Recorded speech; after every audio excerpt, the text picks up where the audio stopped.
Des milliers de personnes nous appellent pour nous demander c'est quoi la différence entre Diomaye Faye et Ibrahim Traoré. Je pense que la différence, elle est là, elle est visible et très grande. Parce que Diomaye Faye ne bafoue pas ses promesses de campagne.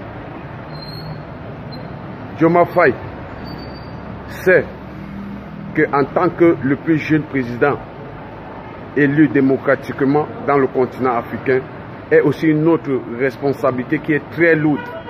Parce que s'il réussit, la majorité de jeunes africains qui vont prendre le pouvoir vont réussir s'ils sont élus démocratiquement. Et beaucoup de jeunes africains iront voter désormais pour la jeunesse. Diomaye Faye a été invité aux Jeux Olympiques. C'est parce que il est déjà un bon exemple pour les Africains et pour les Occidentaux. Pas forcément parce qu'il va travailler pour les Occidentaux, non. Il va travailler pour son peuple. Mais il ne peut pas travailler pour son peuple sans les Occidentaux. Car chasser la base militaire française sur le sol sénégalais n'est pas à son profit.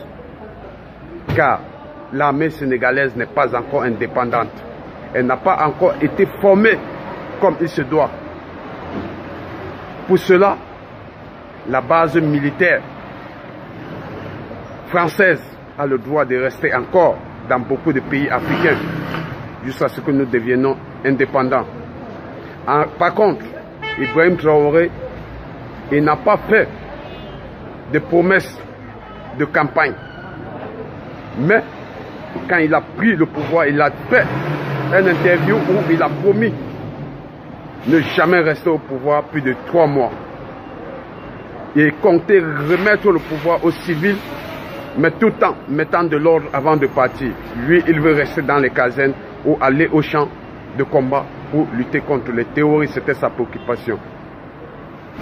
Mais aujourd'hui, ça n'a rien à voir avec cette interview qu'il a donnée dans le passé. La preuve en est, menacer les Occidentaux de manière verbale ne l'avantage pas. La preuve, les Jeux Olympiques, les Européens, la France en particulier, a choisi de l'ignorer. Il n'a pas été invité aux Jeux Olympiques. Alors s'asseoir sur la table des grands pour plus nos dirigeants africains, car ils apprennent. On ne peut pas se détacher de nos fournisseurs quand nous ne sommes pas encore indépendants. Ibrahim Traoré regarde et marche sur les pas de Diomaye Faye, qui sait que quand on prend le pouvoir, c'est pour l'intérêt de son peuple. On s'arrange à mettre son peuple à l'aise et le rendre heureux. Ce n'est pas pour aller bomber le torse devant les Occidentaux quand son peuple a faim. Son peuple ne bénéficie pas des soins.